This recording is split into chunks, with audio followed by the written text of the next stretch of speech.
to see it. Pretty amazing, right? Hey, what's going on? Totally just checking out, our friendly competition, Nerdist, and that amazing Wonder Woman tribute that's up right now that you should watch after you're done watching our show. Welcome to Collider Heroes. This is episode 111. I'm Jon Schnepp. Thanks for coming on and checking out the live show right now. Twitter questions, we're going to hit that later. We're going to launch into the show. We got a lot of stuff to talk about. Welcome, Meyer Burnett. Hello. I just want to say hello to all you guys and wish Diane Nelson, the president of DC Entertainment, a very happy birthday. She once greenlit a movie I produced called The Hills Run Red, so I'll always love her. That's right. Diane Nelson will always love you. Happy birthday. I don't even know who you are, but happy birthday. She's the president of DC Entertainment. Well, I guess that makes her kind of cool, right? Well, hey, what's up? You know who's cool? Chris Gore. He's here. What's up, Chris Gore? Hey, what's happening? Thanks for having me on the show again. Thanks for hanging out. And I drove up to Phoenix Comic-Con with Chris Gore. We had a really fun drive. We had a good time. We did a couple panels together. Yep. You were on the Film Threat podcast. That's right. We did that podcast and almost got in a really horrible situation. You could hear what happens on the podcast. That's right. We can't even really talk about it. I don't even know why I mentioned it. Yeah, there's two. You Road to Phoenix Comic-Con and then the panel. Yeah, listen to the road to Phoenix Comic-Con, and there's some weird stuff happens. But Phoenix Comic-Con was great. We'll be back next year in full force. We're going to bring all the nerds. We're also bringing Jeremy Jahns if I can get him to come. Thanks for being on the show. Oh, yeah. Wow. Well, you're welcome. Thanks for having me. I'm telling you. You know, on my show, I'm repping Primal. No one has repped Primal Rage in 2.5 decades, and here I am doing it. Schnepp. This is why I love coming on. Primal Rage is awesome.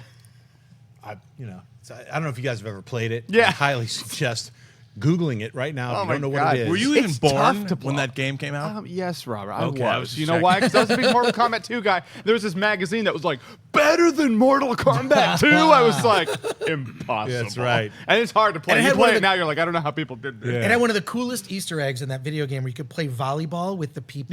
Yeah. With the And people. eat them. You could eat the people. That's I'm so fantastic. pumped you guys even know what Primal Rage is. Of course. I thought I was going Primal to Rage. That Amazing. old, for God's sake. Yeah. Thank you. Hey, we Pac-Man. remember Star Wars when we were like, remember when those claymation creatures were fighting on the chessboard? Anyway, hey. Dude, I played a wicked game of Space Invaders back in the day. That's And right. Defender. You know, I used to rock Gang Kicks. Galaga. Remember that game, QIX? What's Yep. up, son? Look that up. It's like it's a completely weird abstract drawing game where electrical nodes are following you with a weird sine wave that tries to kill you, and it's got the coolest sounds. Anyway, Dude, what's Tempest had the coolest video up? game. Tempest is pretty, is good. Tempest. pretty cool. Oh, yeah. Guys, I'm never going to be able to start this show. No, we not keep at all. talking about Not at all. goddamn video games. Anyway, let's keep talking about video games. They're pretty Collider awesome. video games. It's Hey. a new show. We just made a pilot Remember right now. Galaga? Remember that? What was the one where there was a I hunger? Ah! It turned into it was like a head that floated. It wasn't Phoenix. No, it was a giant head. yeah, I remember that. Was that. slowly being built in a Oh, corner. With the flying saw. I know. It was some. If you're watching this live what and is you it? know the game that I'm talking about, it's a giant head. So it looks sort of like Zardoz that's being built in the corner of a galaxy while you're mining these rocks to get these nuggets of diamondy gold that give you the weapons to shoot at this giant head. And by the way, if any of you haven't seen Zardoz, you need to go see it. That's right. You've got to see Zardoz. And also tell me what the hell this game is called while we go on to our very first subject, which is the DCEU is on its way back. It looks that way. Wonder Woman is getting incredible reviews, hailing it as the best DC movie yet. Now we've got news that Joss Whedon is handling the script and directing not only Batgirl, but finishing up Justice League after the tragedies that happened to the Snyders. What's going to come next? As no other film besides Aquaman is actually locked down and getting filmed right now. Are we going to get Flash, Cyborg, Batman, Shazam, Green Lantern, Nightwing, Gotham City Sirens, Justice League Dark, Black Adam? I ran out of breath just listing off all the movies that aren't in production yet. How about Man of Steel 2? Can we just get that sequel going? That's really the one I actually want to see. Is he going to come back to life? Wait a second. Oh, spoilers. I saw the popcorn. The popcorn jug Yeah. has like Superman, like a different pose of him finally. You're like, oh, I guess he really is in the movie. Somebody put that on my Facebook page. I'm like, dude, spoiler alert. Yeah, spoilers, man. Come on. I'm trying to keep a little bit of this, like secrets here. Come on. Jeremy, you saw Wonder Woman. Without giving away anything to the people, us normals who only have not seen Wonder Woman yet, what are your thoughts? Well, all right. To the normies to my left over here, I thought Wonder Woman was. I thought it was great, and I want to be like, you can catch my review on YouTube/Jeremy Jahns. Go check it out right there. But no spoilers now. There's no spoilers whatsoever. I won't spoil it for you. I thought it was really good. You walk out of the movie feeling the pulse of the DC Cinematic Universe, because it was one of those scenarios where you're like, if this doesn't work out, they really have to think of something. Right. They have to think of. You and I were hypothesizing at a point like, is the Flash going to go back in time and reboot things and have it in continuity reboot so they can go a different direction? You come out of this movie thinking they don't necessarily need to do that. They can press forward. There is life. There is a pulse in this whole universe. So I hope that they see that.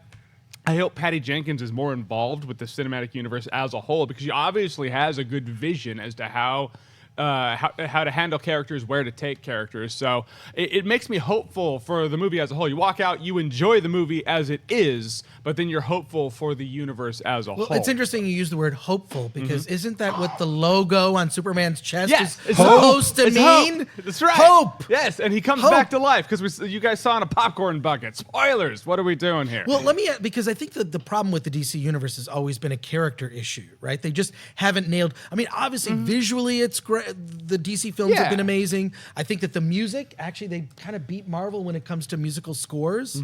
But what they have not gotten right is character, and I think that that's where Marvel landed.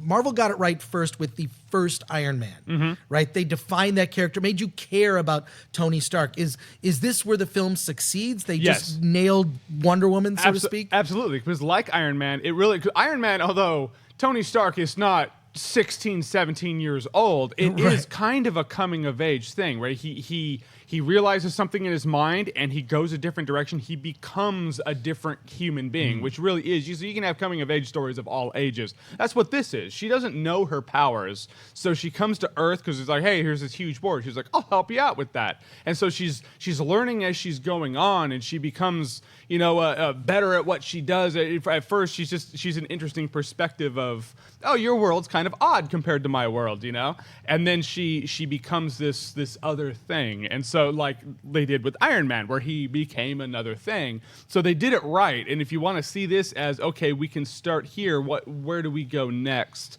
with that? Because I feel like the DC Cinematic Universe, looking back, is going to be different than the DC Cinematic Universe possibly going forward. But that's just my speculation. So it's totally transformational, is what you're saying. Similarly to the Captain America origin story, where we started out in the past, we moved into the future. Now, without giving any, like I've already heard, there aren't any like end tags or post-credit. Yeah, there's no post. sequences. Everyone looks around, and then there's no post-credit scene. I was like, well, it's not Marvel. Now, is that So- only because you saw an early screening of it? Not because- Possibly, but the way it wrapped up, I could see it being, there wasn't any need for it. Like, I didn't walk out going, there really is a nugget I could have used right there. First, I love that Marvel has created they've trained audiences to everyone stay in your sits seats. there, yeah. There's going to be something like DC, just steal that.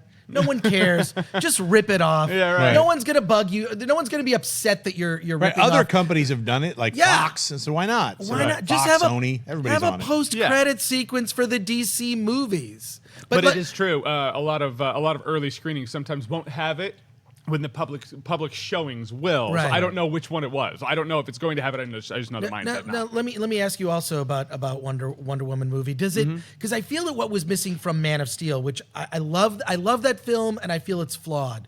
And I think the main reason is I think that to be a hero, you have to engage in acts of self-sacrifice. You have to care more about others than yourself. And I feel like the way they presented Superman was sort of this emo guy who wasn't sure if he should use his powers. It's like, come on, you've got these powers, use them.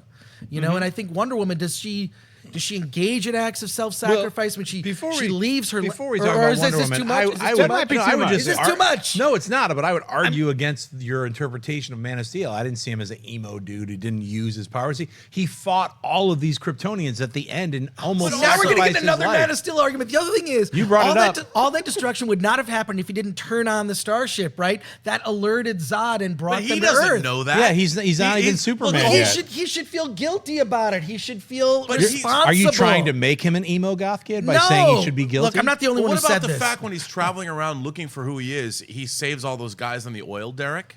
That was a great set piece. So many people died in that movie. It was horrifying. It was horrible. You know what? Wasn't his fault. Let's not re-review Man of Steel. Yeah. I want to just say I'm just saying I wouldn't blame Superman all this, Gore. Stop hating. I am blaming a little bit, just like I blame Bruce Wayne for having the bomb in Gotham City in Dark Knight Rises. That was dumb. Don't make bombs. Well, I'll tell you I just something. think that's maybe good advice for a superhero. I'm kind of glad that we had a trial run with Zod and Darkseid wasn't the first person, or Parademons, or Steppenwolf wasn't the first extraterrestrial threat we faced. Because that would have been a tough number to get the Justice League together before all that. Yeah, I mean, it's... You're backing into that whole thing of like, well, he wasn't really Superman yet because he was training. It's like, show some training, show like a progression, but that was the and point. then get to But like... that wasn't the movie that we saw. The point was that he didn't have any training because he didn't know he was an extraterrestrial. He didn't know. That was an interesting thing. Yeah, that's what made it original and fresh. Why are you trying to take that away? Should we just go back to Wonder Woman? I I just want to know, like, He started it. She's someone who's heroic that we can look up to. We're back in 2017 from 2012. Talking about Chris Wonder Gore Woman. stuck in the past, I'm ladies sorry, and gentlemen. I'm sorry. He just can't let it go. I didn't mean to do it. It's complicated. I want to leave that for the people to see. Like, if that makes sense. I'm with Okay, you. good. I mean, we're all going to see Wonder Woman the next couple days. It comes out this Friday. I think Thursday night you can see it. It comes out Thursday Yeah, night. So everything comes out Thursday night now. yeah, Friday it's literally a releases couple are days. Thursday nights. What I want to talk about more importantly is like, look, Wonder Woman is getting incredible, like 96 on Rotten Tomato. Like every critic is really favorable. There's a couple who hate it, but like this in general, like 96% of them are loving it. There's like, very small percentage who've said it's not that good or whatever.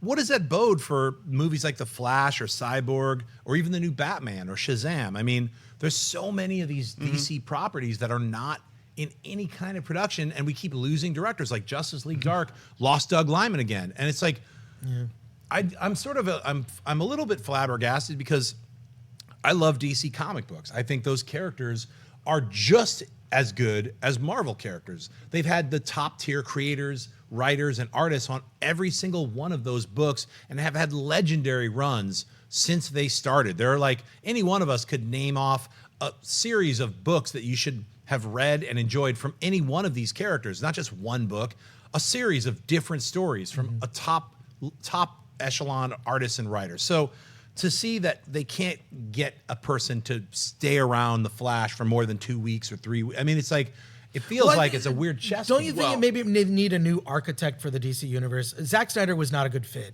and it was all about tone. It's always been about he just didn't have the tone right. Right. Obviously, the music, the production design, all that, but not the tone. So I think this is a course correction that's good. I hope that they, and also Joss Whedon, I think, is a step in the right direction. I mean, he made Avengers work. Is Joss Whedon gonna be that archetype? Because now I he's hope taking so. I over hope so. Batgirl. He's doing Justice League, and he was brought in, like we even said on Heroes a couple weeks back when we first heard that news, or it was just literally last week. We were like, well, we kind of guessed that Joss was, when he was announced doing Batgirl, that he was already starting to do rewrites on Justice League before the official announcement. But it totally makes sense. What do you think? Look, I think the real problem that the DC universe has had is it hasn't had a strong producing entity. We've talked about this on the show ad infinitum. There's Kevin Feige doesn't want to be a director. Kevin Feige is managing the Marvel brand and has an understanding. He came as a working producer. He produced 13 Marvel adaptations before the MCU started. He worked on everything from the first Daredevil to Ghost Rider to the Spider-Man movies to X-Men. He saw what works and what doesn't. He knows that world. That's what he does. Warner Brothers doesn't have that. Warner Brothers has their studio executives that are managing all their movies, but there's no one. And they talk about, Jeff Johns. Look, Jeff Johns is a producing visionary. Is that what you producing mean? visionary is what we need. And then I think what they've learned with Patty Jenkins is movies should be auteurist. You cannot make movies by committee. No. You've got to hire somebody. Joss Whedon has a strong vision. He's already proved himself twice with 2 Avengers movies that have grossed each $1.5 billion. Above and beyond all of the other series like Firefly, Buffy, Angel, other television series that are incredible. And you've got Patty Jenkins she hadn't made a movie in 14 years. Right. Which for a studio, that's a crazy choice. Right. The studio's like, well, we have to. They anticipated a feminist backlash or something, so they got a female director. They found a female director who, Monster's an incredible movie. It is. Charlize Theron gave an incredible, Oscar-worthy performance, and they needed that. So Warner Brothers audaciously picked. That was the kind of thinking they need there. They bring in a Patty Jenkins, and she scores a home run. And as she said, There's no deleted scenes in this movie. Yeah, we did some reshoots, but they were just to beef up scenes that we'd already done. There wasn't a problem. This movie was not fraught with production difficulties. It moved, and it was made the way movies should get made. And I think that that's what they've got to do. They've got to concentrate on hiring those auteurs that fit their vision, that are visionaries themselves, that are not going to be profligate spenders that go wildly over budget, and make visionary films. I agree 100% with you, Robert, but here's the outside of the box that Wonder Woman is. It's outside of the current DC Don't cinematic put Wonder Woman in a universe. box. I'm not putting her in a corner or a box. What I'm saying is by going with something that it's in the past, you have ultimate flexibility because it doesn't have to tie in with, we have to bring in Cyborg, we have to bring in Shazam, we have to, that's what happens when, my guess is why Rick left The Flash is probably he was like, I've got a vision. I've read all these comics. The director of Dope, he was writing it. He's working. He was going to direct it. And then he left after a bunch of other people have left. So it's sort of like, my guess is that there were outside demands being put on him. Like, well, we needed to tie in with this. We need this and we need that. But that, I think a strong visionary understands how to do that without, look at like Ant-Man and look at Guardians of the Galaxy. They tie into the MCU, but those are their own films.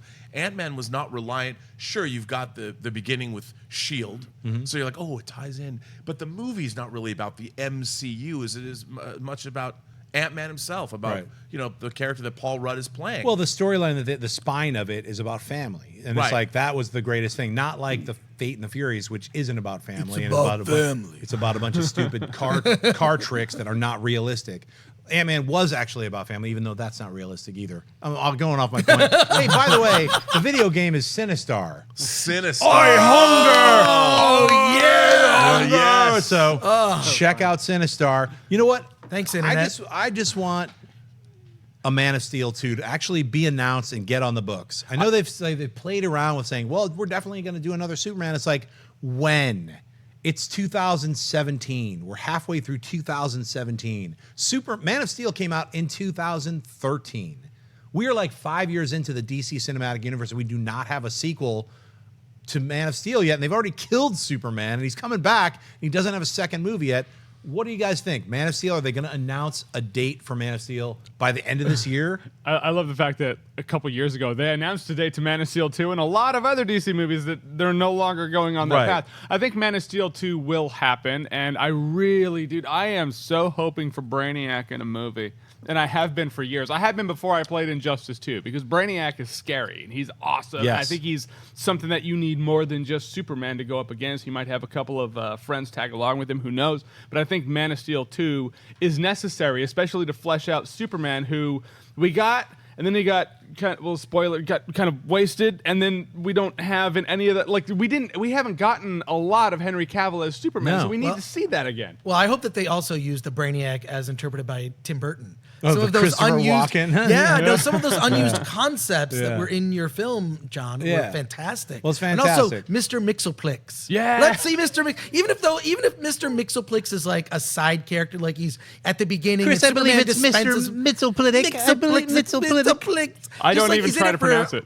Yeah, no one does. But, when the summer after Superman Returns came out, Brian and I sat around a lot and came up. Hang on, he's talking about Brian Singer, his friend. My friend Brian came up with a story, but I wasn't an A-list screenwriter or anything. So, but we came up with what I thought was a fantastic Brainiac story. So Warner Brothers, I'm telling you, we've got a great story, a great Brainiac story that would tie it. Even works better now than it did before. I would like them to it harked back to the animated series. They can even use Brainiac. Injustice 2 as a great jumping off point. I think that I watched, like I said last week, I watched that cinematic that's on YouTube, and it's fantastic. I haven't played the game. Jeremy played the whole game before we even went to Vegas. Oh, man. It's crazy. I haven't stopped. It's an addiction. It's like adding characters. What platform are you playing on? PS4. PS4. Okay, gotcha. Okay, go. Yes, sir. Yeah, it's good stories, good gear grinding. But good again, stuff, if they took a page from Marvel, there's a lot of Superman stories that are ready made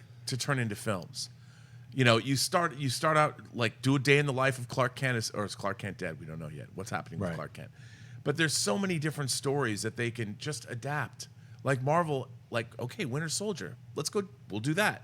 Let's do Civil War. That was a good selling comic. Let's do that. They're all there. The fact that they don't go back and mine their comic book, it's the same way that why don't Star Trek movies go back and look there's hundreds of Star Trek novels. They adapt Tom Clancy novels. You know, they adapt all kinds. Gone Girl, David Fincher, he adapts literary properties. But there's all these literary properties that are right in front of their face. Robert, that nobody But goes here's the back point, and don't look you- at. I mean, first of all, I think these executives that are in power positions to make choices should watch this show. They should watch this show so they understand like some of the story material, because it's like almost having a writer's room that's been around for 50 years, and you can just cherry pick the best stories. I mean, that's really what Chris Nolan did when he rebooted Batman with Batman Begins. It's like, I'm going to take ideas from all these other great comic writers and sort of meld them together into an origin story for Batman, Robert the and ultimate Chris, origin story. Well, you You had guys- David Goyer. You just brought up a great segue into Sony is mining all of Spider-Man's history without Spider-Man. Let's move on to Silver and Black. It's going to feature Kraven and Scorpion and possibly Norman Osborn and all these characters from Spider-Man.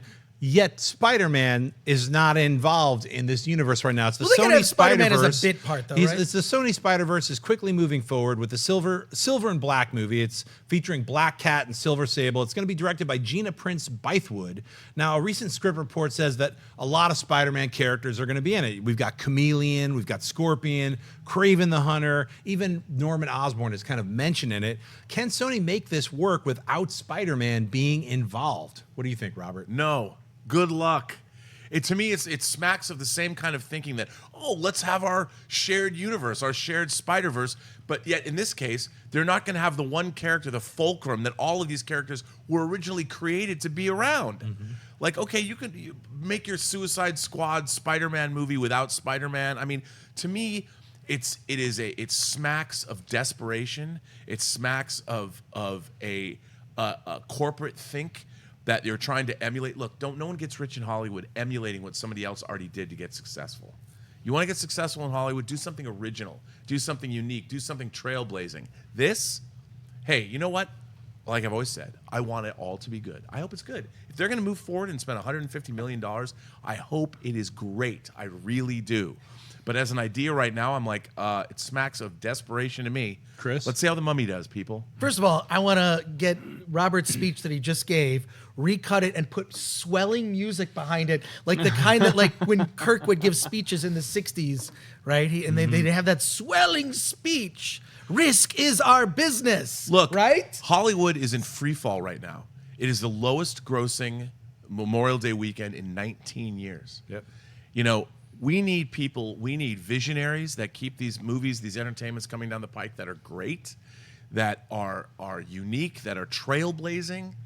Well, the one thing they don't talk about a lot is that just ticket sales in general are down. The number of people who see movies in a theater is shrinking. That's why they've sort of boosted it with, you have movie theaters now that serve alcohol, or they have these experiences where you pay like a premium for a ticket so you can sit in a comfy chair. But as to I actually disagree with you, Robert, on this. I think that like that could work because this is the one thing that has not been exploited particularly well in the Marvel universe is villains. There are so many great villain characters. Just take the villains and the nemesis of the Fantastic Four, Doctor Doom. There's so many great villains. I would love to see that. So there could be a Suicide Squad if they take it a different way. I mean, Suicide Squad was an experiment, didn't quite work, but I don't know. I think it could. I think I'd just like to see anything can it. if it's well written. Right. If it's got a great script and there's a really great story to tell. But then again, I want to see Kraven's Last Hunt. If you're going to put Kraven in a movie, do Kraven's Last Hunt. Do his quintessential storyline. What do you It's think, worked Jeremy? in the comics, so. Yeah, at first, and you both have really good points, that there are a lot of villains out there that will never get shine. There just are not enough movies in the heroes universe to put all of the villains in. So it'd be neat to see the villain. If the villains would never get a shine on screen, never get a shot on screen, what do you have to lose is one take. When I first heard it was Black Cat and Silver Sable, I was like, that could work. I mean, where else are they actually going to get a shot on screen? But if now it's growing to a world where it's like, oh, those are Spider-Man. It's a Spider-Man utopia of villains with no Spider-Man whatsoever. Like you take Norman Osborn, for example. The coolest thing about him is that the Green Goblin is his best friend's father. Like that's tough on everybody. if that's not in there, Peter Parker, Spider-Man, if Spider-Man is not in there, he's just kind of a guy who is a goblin. You know what I mean? Like it takes away a huge dynamic. You could have any villain in that scenario. Same with Kraven's Last Hunt.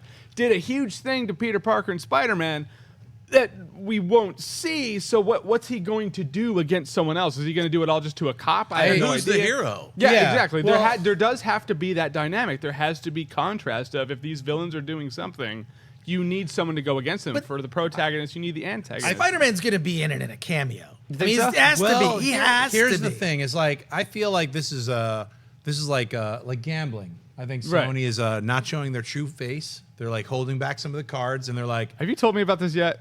I can't remember. Off camera, go for it. But I feel like it's that they are making some kind of a deal because look, Spider-Man is at Marvel, and some of the things that we were talking about a couple days ago or something was how great it is that we get to see Spider-Man hang out with Iron Man, and we get to see Spider-Man be in the Avengers Infinity War, and we get to see Spider-Man be part of the Marvel Cinematic Universe, which, as if you read the comics, you realize there is a cinematic universe that is copying the comic book universe where they all are part of this same universe. So that's kind of the exciting thing about Spider-Man, but also Spider-Man and his villains go neck and neck. It's like making a Joker series with the Penguin and, Scarecrow. Oh, wait, that's Gotham, but it kind of works because they have Commissioner Gordon and you have a young Bruce Wayne who is going to become Batman. So, I mean, if you have this Sony universe and you have Venom, are they going to have Miles Morales, the animated Miles Morales? Are they going to somehow have the Miles Morales be the Spider-Man in this?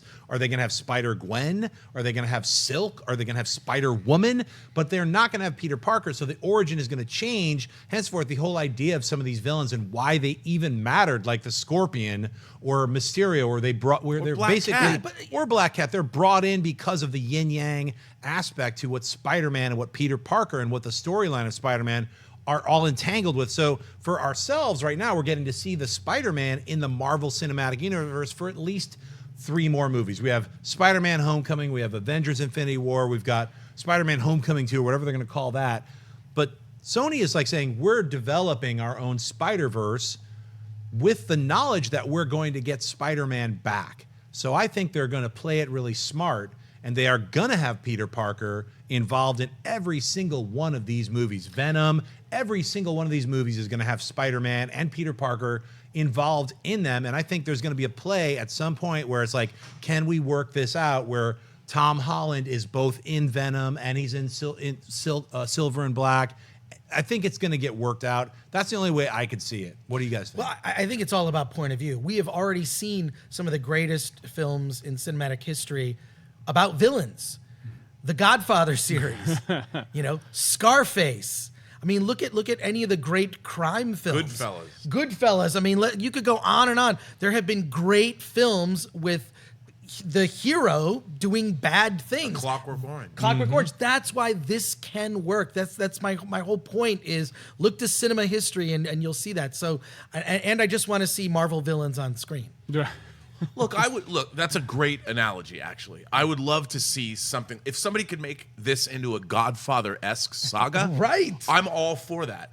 There's other crime families, the villain are going to be other villains. That's what's going to be rivalries. I just think you need, a filmmaker like a Coppola. When he made Godfather, he was young, but he had already written Patton.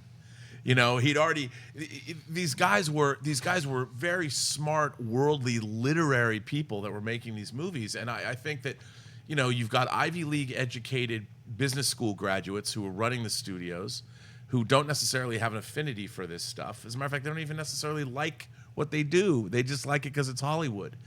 And what we need is you've got to get the people in there. Again, it's all about the passion and the auteurism and the talent that's involved in making these movies. I know, That's but what we Why need. don't they hire you? You've got the Because background. I made one you know movie all the- 20 years ago that made And no Robert, money. here's the horrible truth of You that can be is both. the horrible truth of that is they don't care. So Right, we that's know that true. if you actually work in the industry, you understand that the corporations don't actually care about auteurists or actual high concept stuff. They do care about is money and like how much money did you make whatever your last thing is. What have you done for me most recently? And that's all they really care about. And that's the horrible truth. So there are a few that you'll get a chance with, but it's very rare. No, that's why I think the lesson of Wonder Woman and Patty Jenkins is they've hired somebody who hadn't worked in 14 years on a feature. They brought her in, and this movie was tracking at $65 million. This movie's going to make $100 million this weekend. I'm thinking 125. It's going to make. I feel like it's going to go gangbusters. I mean, does anyone want to make a bet? Oh, forget it. I don't want to make a bet. Well, how funny is it? Just a month ago, people were like writing the Mary Sue's writing these articles. Where's the Wonder Woman marketing? Why isn't it kicked in yet? Notice how quiet they are kidding? now? It's everywhere. Yeah. It's everywhere. Yeah. I mean, this movie has reached critical mass. I've never seen a movie just become on an upward trajectory to want to see. This movie's going to make. I bet it's going to make $8 to $10 million Thursday night. Definitely. Well, let's hope it's awesome. Everyone's saying it's awesome. We're looking forward to it. Let's talk about the New Mutants. It's going to be a horror movie. That's what we're hearing now. So we've got 3 X-Men films that are all coming out in 2018. And now we've got a comedy with Deadpool #2. We've got action adventure with X-Men Dark Phoenix. Now we have a horror film with the New Mutants. So they're saying the film will have none of the characters in any superhero costumes. It's going to focus on the Demon Bear storyline from Claremont and Sienkiewicz's amazing 80s run. And most recently, we've cast Rosario Dawson is playing Dr. Reyes. She's the leader of this group of mutants. She herself has mutant force field powers. What do we want from this film that we aren't getting? I mean, for myself right now, I feel like I'm getting everything that I want out of the X-Men cinematic universe. I've got comedy covered with Deadpool. I've got the continuing storyline of some of my favorite parts of X-Men Apocalypse, which is Jean Grey, Cyclops, Nightcrawler. Hopefully, we don't know how they're going to adapt that storyline, but it's not going to be X-Men 3 because that one didn't really work out as far as the adaptation of the Dark Phoenix storyline. And now we're going to have New Mutants. Like, to me, the costumes never mattered. The New Mutants, it wasn't about the costumes. It was about the interaction with the characters. And that's what I loved about those storylines, especially the storylines with Claremont and Sienkiewicz, because Sienkiewicz was trying different art styles. He was really expressing himself and expressing different ways of doing comic book storytelling. And I think he helped trigger Chris Claremont to write better. Like they had that kind of back and forth that happens with writers and artists that's what you look forward to. What do you think, Jeremy? I think they're finally figuring out that comic books were great and are great because they have different flavor. You know what I mean? Mm-hmm. Like there are comic books that are action centric. There are comic books that are horror centric. You have comic books that are romances. You know, just because you're making a comic book movie does not mean you're making the big blockbuster action movie, and that's what it is. Totally. Some of them call for a horror. Like if they ever get Justice League Dark off the ground, I would love for it to be a horror film. Totally. Because it should be. Right. That would be the angle they should play. So the fact that this is even happening, it's on the table and being talked about right now. I love the fact that the realization has hit studios like, oh, they're not all supposed to be action centered. They can be horror. Wow. All right, yeah, let's do that. So I love that. Adding even a slight extra tinge of irritation that Justice League Dark just lost their second director. And you're talking about a horror film, and then like Marvel, it's not even Marvel proper. It's like Fox. They're like, we have some characters. Let's make a horror movie with superheroes. Like, come on. You're right. Like Justice League Dark, The Demon, Constantine. It's like Dead Man, Swamp Thing, Zatanna. It's like, get on it. Sorry, I'm really waiting for that movie. Obviously, you can tell. Legit rant. It's all I can't wait to see Justice League Dark. Please get the director that we're going to talk about next in Minor Mutations. Gore, what do you think about the New Mutants? I think it's a great idea because the New Mutants costumes were never a big part of that comic. Right? No one really cared. No one liked the costumes at first. They were like the old school. Yeah, they were student X-Men costumes. Yeah. But I can't wait. Like, sorry, I didn't. No. That's it. Like, I'm with you. Especially Jeremy, you said flavor. That is exactly it. There are different flavors of different types of comics. So they're not all superheroes. You know, people in tights. Like you can get away from that. I also it's maybe what they're thinking is there a little superhero fatigue? And I say not for audiences necessarily, but for the studios.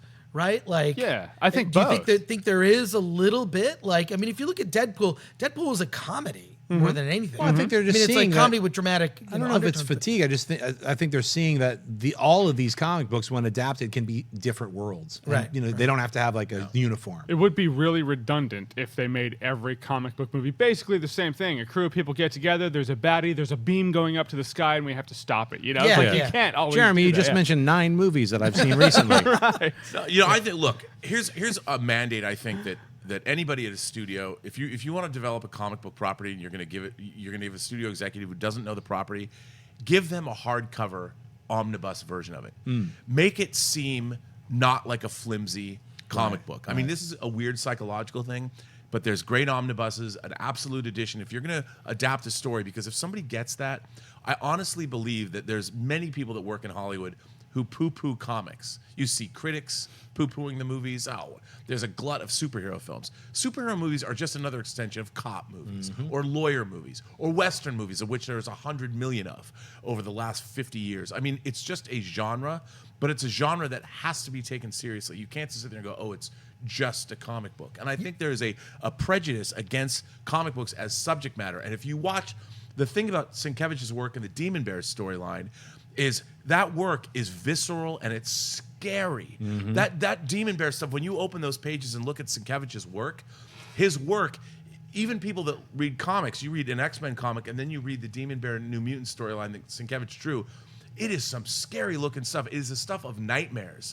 which suddenly gives you an entire different perspective on, oh, that's what this movie is. But I don't think a lot of people, they just think, oh, it's another X-Men comic. Right. And get the Sienkiewicz art edition, the big one. You can look at it in black and white, which obviously Mr. Boone did. He gets it. And so Josh Boone is directing. Yeah, and they don't. It's not just a comic book. This is a vision that they're going to bring to the screen that we saw. It's an artistic vision. It's like doing Edvard Munch's The Scream, but I mean, not exactly that. But Well, Rob, you had one of the best pitches I had heard for a comic book movie that you were going to develop into. I don't know if you can even talk about it. About the my Living Infamy comic. yes. Well, we I did thought it was- that. I don't know. We published that. Yeah, I know, but but you developing that into a film. We We sold it. We optioned it to Skydance. We were this close to getting it produced as a TV series, and then one day they just decided, nope.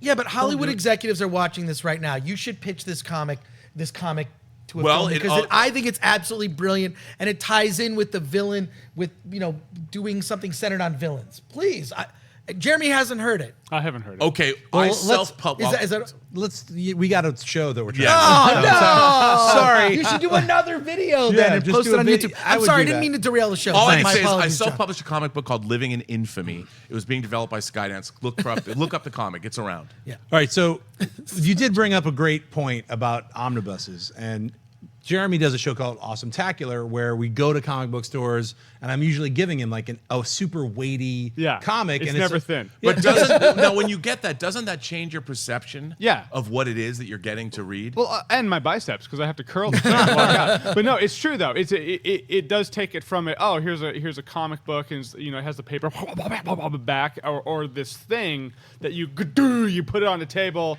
and you flip open. You're like, look, man, if people read the Bible, they should read this Bible. You know what I mean? So it's just it does make it a bigger thing. Yeah. It's definitely, you're 100% right, where it's like not just like, look, these are what ifs that Chris got at Phoenix Comic-Con, which are one shot, one-offs. They're really fun. It's like, what could possibly happen to the FF? A bunch of different things happen. But what you're talking about is like, look, there's an entire story arc that starts here. It could be issue 27 and goes all the way to issue 68. You want to read all of this to kind of get into the world of whoever these characters are. That's what a lot of studios should be doing. They should not just be like, oh, this is interesting. What's the synopsis? It's like, no, you want to see what all of these characters, what the deeper storylines are, because that's how you get a New Mutants horror movie. You have to have somebody who actually understands the basic usage of who these characters are. Sure, they started out as like a group of X-Men. They wanted to make another X-Men comic. Oh, what are we going to call them? New Mutants. Then it turned into that later in like the later issues, like 19, 20, 21, when they hit its real run and its real stride. I like it. But anyway, so there we go with New Mutants. Let's move on to Minor Mutations, where we're going to talk about a lot of different things, and then we're going to just talk about whatever the subject is that strikes our interest. And starting with Minor Mutations, number one is this director, I'm going to kill his name, Sifron, I believe. He directed Mama. Justice League Dark looks at Mama director Damian Sifron, because now he's the next guy who's up to possibly direct it. I mean, look, I think Mama's a really well done film. I'm pretty sure he's doing It right now. So they're going to keep in the horror genre if they do Justice League Dark. Number 2, we've got Kirsten Dunst laments about not making Spider-Man 4. I mean, she hasn't seen any of the new Spider-Mans since they finished Spider-Man 3, and she's bummed out they never got to do Spider-Man 4 because that would have had the Vulture, and I think that's why she's kind of like thinking about it, because she sees Michael Keaton as Vulture. Is that who I was going to fight? No, it would have been Malkovich, but it would have been fun. I kind of lament a little bit. But check it out. Spider-Man 3 has got a special editor's cut, which has just been released. It's got a brand new score. It's got a lot of brand new other things. What it doesn't have is it still has Spider-Man dancing and getting all emo. So I don't know. I'm looking forward to seeing it. I mean, I heard it's 2 minutes shorter, but it's slightly a lot more different as far as the edit. I don't know if any of us have seen it. We'll talk about it. Number 4, we've got Thor Ragnarok picks. A whole bunch of them have been released recently. There's a poster. There's that picture right there reveals Sakaar. There's some images of Hulk's quarters where he's hanging out. We've got images of Hela and stuff in the concept design art. There's a lot of Thor Ragnarok stuff that dropped this week. Number 5, we've got Captain Marvel. Her origin is going to be tied to Ant-Man's from the quantum realm. So her origin is going to be quite different from what it is in the comic book series. I love that costume. Yeah, that's a great costume. Jeremy, Yeah. Hot Toys pre-order, yes or no? I have to see what it looks like in live action, but that's a good Hot Toys pre-order. I Right. can tell you that. Yeah. Yeah. All right. It's hard to tell what derivation they're going to go with, but that is Right. a cool costume. Number 6, we've got Aquaman and Mera actually together in behind-the-scenes pics, and Mera's got a much more colorful outfit than the one from Just League. Number 7, we've got Spider-Man gets even more TV spots featuring the Vulture and a whole bunch of other things. I know the movie's coming out very soon. I watch if you must, but it's like I feel like they're showing almost the Yeah, they're entire showing film. too So much. they got to chill with it, but that's just how Sony likes to roll. They show a lot of stuff. And finally, we've got Deadpool 2 adds Jack Kesey as possibly Black Tom Cassidy. So we know him from the X-Men. I believe it was 97, 98 with Black Tom. It's a cool character. What pops off to you guys? We'll start with you, Robert. Well, I like everything I'm looking. I mean, Mara looks fantastic in Aquaman. I mean, I love the costume. I love the color. The idea that it's a swashbuckling movie. Again, James Wan is an auteur. You know, the Conjuring movies, the Insidious movies, Saw 1. I mean, the guy's an auteur. We're going to get an auteurist vision. And he's an Aussie, so he's making it there. I'm really excited for what I'm seeing. I thought that costume was fantastic. She's exactly what I hoped, you know, she would be in. If that's the Aquaman costume, that new green and gold costume, that's great. And also, I want Hulk's bed. You see Hulk's bed? He sleeps in the mouth of like some dinosaur now. Yeah. I'm like, I want that. That is going to be very expensive. As an old man, I want to sleep in a dinosaur jaw. That'd be pretty awesome. How about you, Chris? The Spider-Man 3 editor's cut, I'd love to see that. Like, I'm a big fan of like alternative cuts of movies. There's a Batman v Superman, the Arkham cut that's somewhere around and about. There's also, when the Phantom Menace came out, there were 2 different cuts of that. There was a West Coast and an East Coast cut, and the best one, if you can find it online, is an editor's cut of the Phantom Menace where Jar Jar is subtitled and has kind of this alien voice like Greedo, and Jar Jar's from a proud warrior race, and it completely changes. No, that's the West. Phantom Menace. That is the West Coast. Is cut. that the West Coast cut? Okay, the West Coast cut of It was done by Mike episode Nichols. 1. Is the Phantom editor. You have to, because it completely alters the Phantom Menace as a film. So I'm a big fan of these alternate cuts. Yeah. Sometimes they're done by fans. Sometimes they're done by fans who also work professionally in Hollywood because they're so well done. And They altered the Nemodians. They altered all of the racist sounding characters from Phantom Menace and just gave them subtitles. And alien all of a voices. sudden, and also changed out all of the Gungans, not just Jar Jar, but everybody, and made them speak almost like Vulcans or Klingons. They were like, we are a proud race and we will send our best warrior. And it's like, it didn't make Jar Jar like an idiot stepping in poop. They cut those scenes out. It literally made the film watchable. Yeah, So- I completely agree.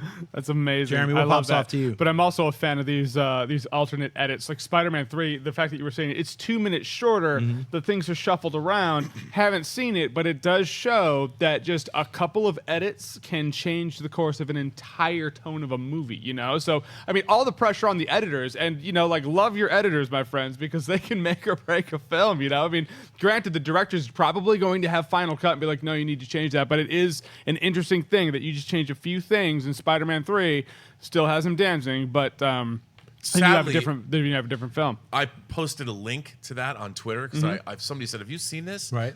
And it was available on Saturday to buy. Yes. And then it wasn't it's available gone. on Sunday to buy. Oh, really? Oh, no. Yeah, It's so probably it got not pulled off officially Amazon. done, It said not available. It was there. Oh, no. You could rent it and you could buy it. Right. And I'm like, why didn't I? I was editing. I was finishing Right. up a feature for a screening, and I was like, I didn't have time to do it, and then it was I'll bet you unavailable. could find it on the dark web. Yeah, The dark dark web, web, man. That's where you go. But I heard it was an official release. So Yeah, you know it is. It's actually part of the box set. okay, we're like trying to figure out. Well, maybe we shouldn't release it individually box set until or we get them to buy this box set. You know, it's like hey, Releasing it is on that box set. okay, or so in that box. yeah, I mean it's available now, but maybe they just were like trying to figure out. Well, maybe we shouldn't release it individually box set until or we get them to buy this box set. You know, it's like hey, you've already bought all this, but rebuy it again. Here's this other one thing that we changed. Who knows? I'm looking forward to seeing it. So let's move on. Anyone cover anything else in there? It's Got the Hulk bed. Yeah, it's pretty much, Spider-Man 4 didn't need to happen. Looking forward to Mara in the Aquaman movie. But if you want to talk about one real thing, I Yeah. think it's really cool that Michael Keaton is basically damage control. In the Marvel universe, he yes. cleans up everything. He is. And I'm like, that's so cool. pretty That's another way that Marvel's expanding their universe. And you know what? I believe if I'm not wrong, I think damage control exists and Stark owns them, and Right. Keaton is supposed to like be getting this big thing, and they're like, oh no, damage control has it. I think that's part of the storyline. I'm not even 100% sure if that's in the movie. like he's the other refuse guy that cleans up. Yeah, the even more villainous refuse guy. It's like the dark version of damage control. So, hey, I just want to remind everybody you can get my book, Isolated Mutations of the Assembly Line Baby, right now on Kickstarter. We're in our last 2 weeks. Help me make this crazy book that I've been working on for like the last 25 years. It's a chemical verse novel filled with bizarre poetry and madness, and I want to share it with you guys. So go to Kickstarter today and support my book. You won't regret it. I've got an early bird special. I'll be at San Diego Comic-Con. I've got a booth there. You can come and pick it up. It's a special version with some hand-drawn covers for the special ones if you want to get it there. But it'll be there. You can get it signed by me, and I'll be able to give it to you. Otherwise, it'll be out in October. But help me out with that. Love to share it with you guys. So let's move on to Twitter questions. Get in your live Twitter questions now. We're going to take a bunch of them, but from the interwebs, I got this very first one. It's Habanero Tabasco fan. If you could base Reeves' Batman on a comic or episode of the animated series, do you have one in mind? Would it be an origin? So what do you think? So Matt Reeves is going to be taking over the new Batman series.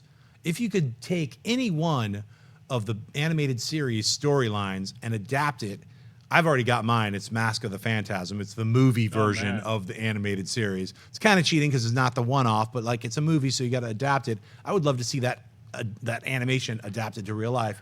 You got any off the top of your head? Mr. Freeze, because I think that was not done well it was just not well done in the films by Joel Schumacher. Totally. So that storyline was fantastic. Yeah, for real. Also Two-Face, but I just think the animated series, just sort of note for note, was so perfect one of the best. when they introduced the villains, and It's the one to beat. yeah, it is the one to beat always. Robert? You know what I'd like to see adapted is the Cult. Ooh, the Bernie Wrightson. Yeah, right. The Cult. Didn't Jim Starlin? Jim Starlin wrote it, Bernie Wrightson. And it's not genius, but I think it'd make a great movie. Bring the Gray Ghost into it. Yeah.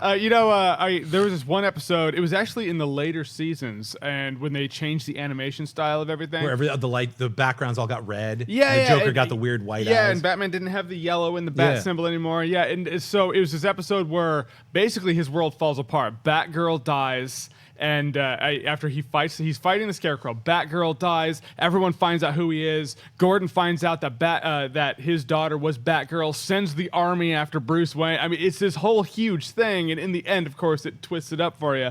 But I remember that's an episode that really sticks with me. And it was one of the later episodes because I'm a huge fan of the early episodes. I agree. When they were making a Mr. Freeze movie, I was like, Patrick Stewart's totally going to be him. And he wasn't. And it was really weird.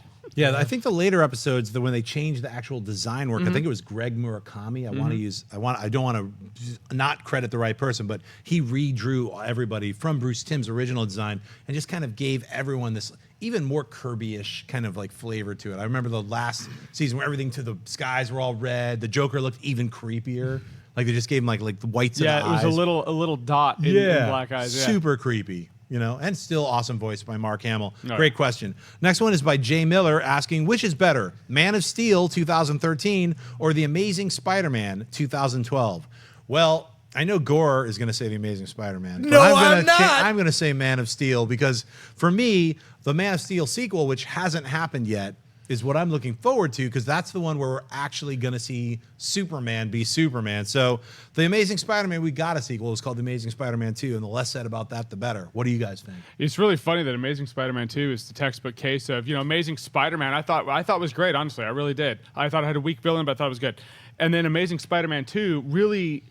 It just kind of put a stink on the first one and then destroyed everything they were going to do. So now you have this first movie. You're like, what am I supposed to do with this? Like, it's not actually going anywhere. Man of Steel is still alive, and it in and of itself, although the last act is a 3-phase boss fight that could have been 1 or 2 phases, I think Man of Steel is better.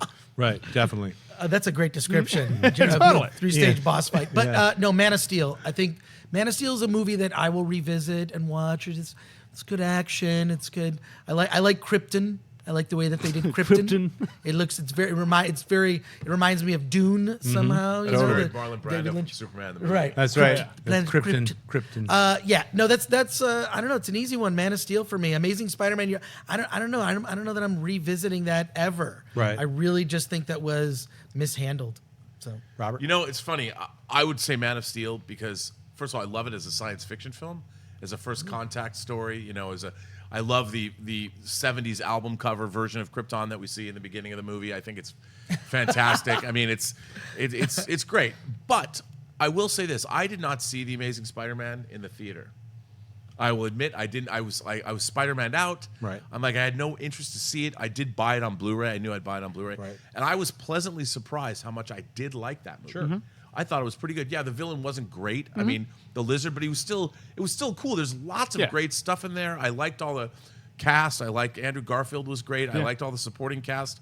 I liked everybody in the film. you're Facebook friends with Andrew Garfield. That's why you're saying no, but that's why you're I will say that the second one, I was like, it was half Joel Schumacher. It was all over the place tonally. I'm like, I like the serious tone of the first Amazing Spider-Man. The second one, I'm like, what?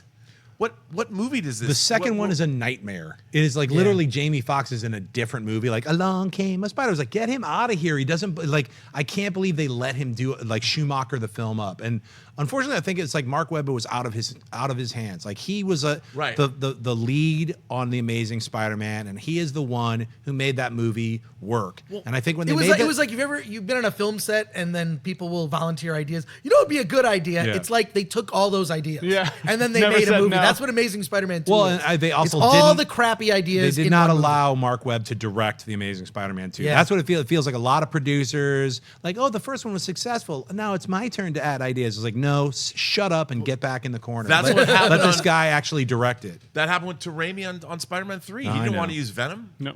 He's like mandated. We have to put Venom in the movie. It's like, no, you have to make a good movie. Just because Venom is in it doesn't make it good. But my favorite Sam Raimi directed Spider-Man movie, I think everyone would agree, is the one where Mary Jane is in peril at the end. So that's all of them. Exactly. That's my point. It's all those movies just had basically the same plots. Well, it was Gwen Stacy in The Amazing Spider-Man 2. Yes, well, there you go. All right, Gigi from Quizomatic, or Guzzomatic, however you say his name, asks, with Todd McFarlane announcing that he's finished his R-rated Spawn script this year, what is your hope for the movie and favorite comic of his? Well, I mean, look, Todd McFarlane, love the guy. He's been trying to make this R-rated Spawn movie for, I think, 15 years now. I'm not even joking. This isn't a joke because the original Spawn came out in 1998, and It did okay. It didn't do great. And before that, they had an HBO animated series of Spawn. And then in the year like 2000 or 2001, Spawn, like Todd McFarlane was like, look, I'm gonna write my own script. I'm gonna direct a Spawn movie. It's gonna be real low budget. It's gonna be a horror film in 2001 or 2002. And I'm not joking. So it's 15 years now. And just to let you know, we weren't joking when we were talking about how hard it is to make anything in the real world of the corporate world of cinema. It's a business, and it's very cutthroat and ugly. So, look, it's a business. They were like, look, your comic book movie didn't make enough money. You're an untested director. You've never directed anything. We're not going to give you $10 million. We're not going to give you $5 million. Now, Todd is not a poor man. He runs his own company. He could spend his own money and invest in his own property. And that's what I'm telling you, Todd McFarlane. Make your own movie, okay? I made my own film. It's called The Death of Superman Lives What Happened. I did it with the help of fans. I did a Kickstarter, I raised some money. Then I did another thing, got a little bit more money. Then I got a few private investors, finished the film. I made my own film. You can do the same thing. You're one of the founders of Image. You run a giant company. You have baseball cards and you have a toy industry. You probably make a good chunk of change, a lot more than me. I would say put your money where your mouth is. Shoot a 15-minute Spawn trailer as the writer and director, and then throw it on YouTube and let the entire world see what is inside your brain and inside your mind. Don't give them the whole movie for free. Just shoot the first 10 or 15 minutes and prove to a possible investor that you can do it. I think that's what has to happen. I don't know what you guys think, but this is, I've been hearing about Todd McFarlane talking about the Spawn movie for 15 years of my life, and I actually do want to see what he has to say about what he wants to do with his Spawn film. It sounds like it could be a lot of fun. He's still publishing Spawn. Spawn is like one of the longest running comics sequentially, that and Savage Dragon, keeping their numbering system, which is really important. I'm glad that DC is going back to it with Batman and Superman. It's very important to show the legacy of what these, like, it doesn't matter that a brand new fan is like, which number one should I buy? Why don't you buy the 988th issue of Batman? That shows how long it's been around. It's got a history, an awesome history. I think Spawn is something that definitely has that capability. It should be a film, and if Todd wants to direct it, he should make it himself, just to prove to all the people, because it's all about money. That's what this business is about. Chris. Here's what I want to say to Todd McFarlane. Is rewind this YouTube video 5 minutes and rewatch everything that Jon Schnepp just said and rewatch it over and over and over, because that's the speech you need. He's pumping you up to do it yourself. And I would say this to all the Collider Heroes viewers.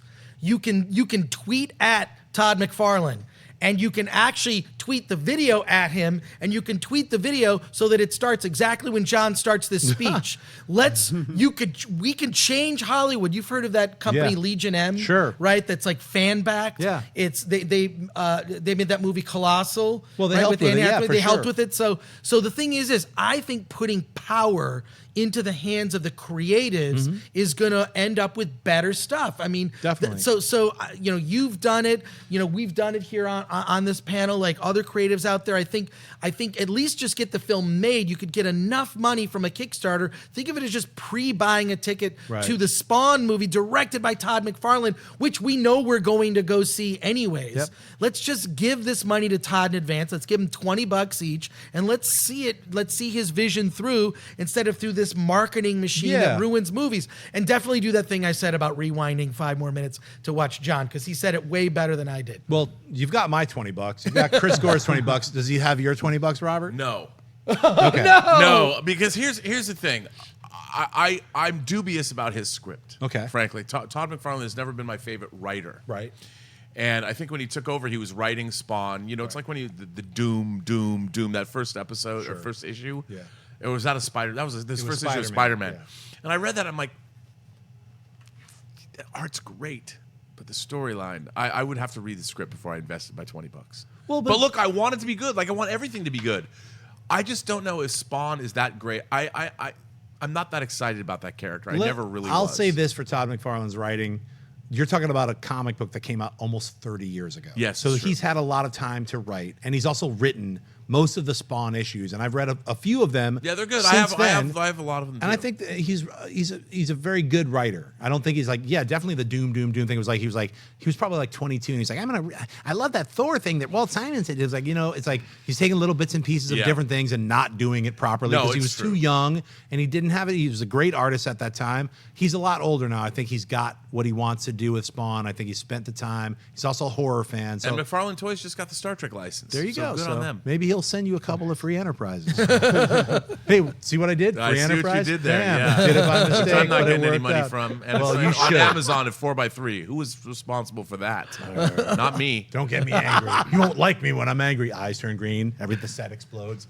Jeremy, what do you think? But no, what you're talking about worked for Deadpool. It's like they Right. had this what was it, a 4-minute, 5-minute spot accidentally leaked online, and then it got validity from the fans. Right. Zack Snyder did the same thing with 300. The studio's like, I really don't get what you're doing. He's like, let me give you about 3 minutes. And so they filmed 3 minutes of 300. And the studio's like, here's That was a really cool 3D. It was awesome. And so, like, here's some money. So that works for the studios. The Deadpool thing worked for fan validity. People like me made videos about it, like, that's so awesome. And then the next thing you know, because of all the chatter online and the tweets, it's happening, So, I mean, if it's going to happen, I think that's a good way to go about it. Make a small one, release it online. Maniacs like me will be like, you got to see this thing. And then the next thing you know, you have a movie. I would love to see a new Spawn movie in my videos every time. That's why we I use like your jump cuts. excited voice. Yeah, totally. All right, and I said I would do live Twitter. Let's rock it through these because we're like running into our hour timeline cutoff. So we're going to roll a few minutes over, but let's rock this. Nick Davis asked, should the Spirit have a second chance at the movies? What do you think, Robert? Sure. Chris? Yes. Why not? But I'm not enthused about it. I think if they perfectly adapt a Will Eisner Spirit graphic novel, then you've got my money. Let's go. Jake Silva asks, do you think the All-Star Superman could work as a standalone live-action film? Now, they've already done an adaptation of Grant Morrison and Frank Quitely's incredible graphic novel series as a cartoon animated film. Live action, Chris. First of all, that would be great because that cartoon is amazing. And I'd love to see John Hamm play Superman. I'm not the first person to say that. No, you're not. Like my friend and I. John Hamm is the right guy. That's who we wanted from He's Man like- of Steel. We're like, we need a Superman. Like someone who's like seasoned and older. I'm so glad you said that. Yes. Absolutely. John Hamm. I think it could work. I also want to see a Superman for all seasons. Ooh, that would be good. I would love to Ooh, see good that. one. You know, lyrical Terrence Malick-esque kind of thing. Well, I want to just see a couple of just straight up regular Superman movies before it get all poety like Terrence Malick, like Clark crying in a corner for 15 minutes, or like whispers like Clark, what are you doing? I don't know. I can't think. Who knows? All right. Here's one from Rocky Drago 66. Who is the worst miscasting, or what is the worst miscasting in a superhero movie? Jesse Eisenberg is Lex Luthor. Well, he says. Oh, you took mine. No, you took his. He says, I say hands down, Jesse Eisenberg is Lex Luthor. Jeremy Jahns and Chris Gore agree with you. What do you think, Robert? Arnold Schwarzenegger is Mr. Freeze. And a close runner-up, I was going to say Arnie, but Arnie, you don't get mine. Tommy Lee Jones as Two-Face gets mine. I think he's a great actor, but that was a horrible miscasting, and no one told him, you can't compete with Jim Carrey, so just be your own thing. Because I kept like doing this weird, trying to just be a badass Two-Face. You can't be jokey funny. Yeah, that's Jim that Carrey. That would have been great to see the yin and yang of Two-Face. Yes. I feel like Tommy Lee Jones as Two-Face could have been good. Yes. The interpretation we got was garbage, for sure. Yeah, didn't really work. He was pink. Do you think that Michael Giacchino should do the score for Matt Reeves' Batman? What do you think, Robert? I think he's a very talented guy, but I don't know. I mean, it really depends on the movie. You just don't know. Yes. The answer is yes. Jeremy. I don't know. I'm going to flip a Two-Face coin. Sure. All right, here's another one. It's Elijah M. Turner. What is your favorite independent comic hero? Mine is The Fox, and of course, Goon. Ooh. Flaming Carrot. I love Flaming Carrot. Bob Burden. It's just weird. I don't know if it'll ever be made into a film, but Flaming Carrot is great. I love it. Omaha, the cat dancer. Ooh, no, nice. actually, It's a deep cut. That's a actually, deep nice. cut. It's Reuben Flag from There you American go. Flag. from American Howard Jenkins' Flag. American I'm gonna go with Marv from Sin City. How about you? Oh, man. That's a good one. All right.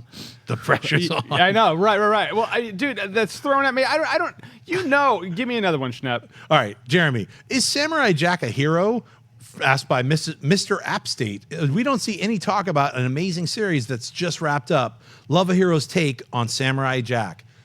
Yeah. You guys, Samurai man. Jack? Yeah. Well, the cartoon's amazing. Yeah. Yeah.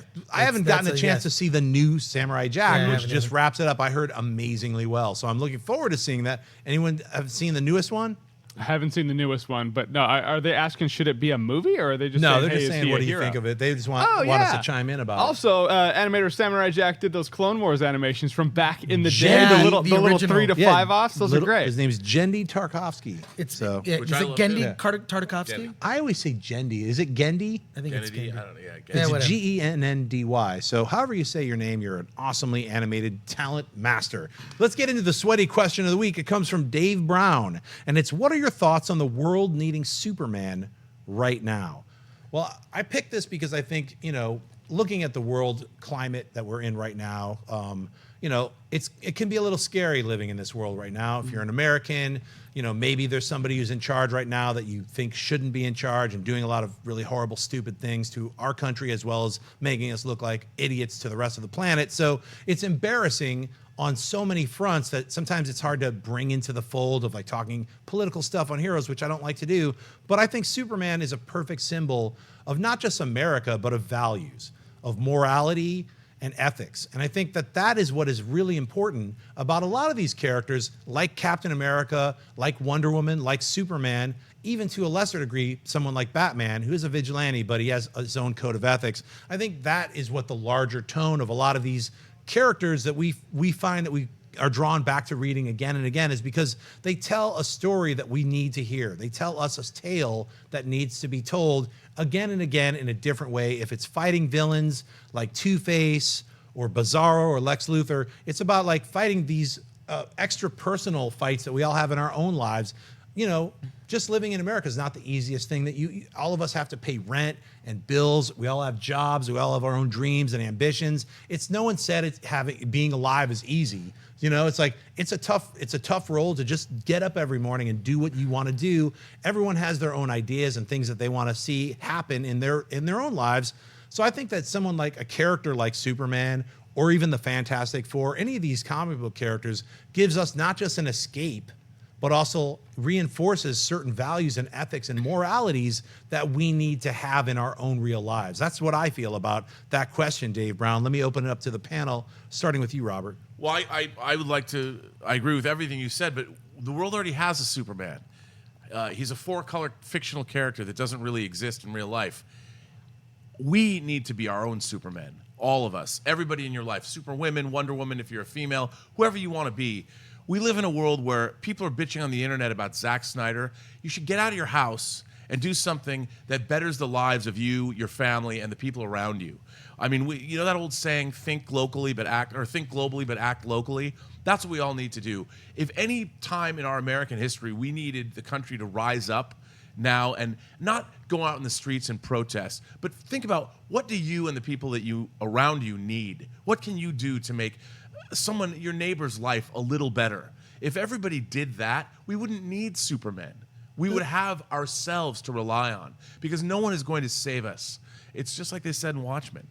I will look at you and will you save me? I'll look up at you and say no. No, that's also Rorschach. That's remember? Rorschach, but no one is going to save us. And yet we can do whatever we want. Have you guys seen pictures of what Juno's sending back from Jupiter? People did that. They made that probe. It's amazing. It is we could be amazing. We could do amazing things. Comic books should inspire you to do amazing things in your own life. You can. Chris?